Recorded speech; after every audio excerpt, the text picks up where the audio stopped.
இந்த உலகத்திலே நீங்கள் சந்திக்கிற பிரச்சனைகள், போராட்டங்கள், பாவங்கள், சாபங்கள் எல்லாவற்றிலும் நீங்கள் ஜெயம் கொள்ள முடியும். ஏனென்றால் நீங்கள் ஜெயிப்பதற்கென்றே ஜெனிப்பிக்கப்பட்டவர்கள்.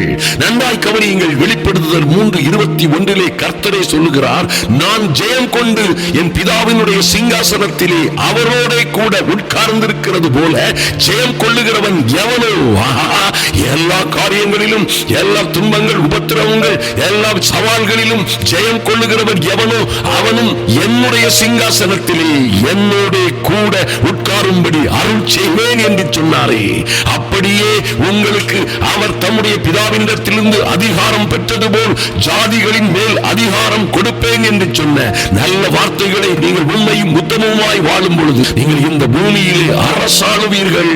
ஜெயம் கொண்டு அவரோட கூட அவருடைய சிங்காசனத்தில் உட்காருவீர்கள். அந்த மகிமையான அதிகாரம் உங்களுக்கு கொடுக்கப்பட்டிருக்கிறது.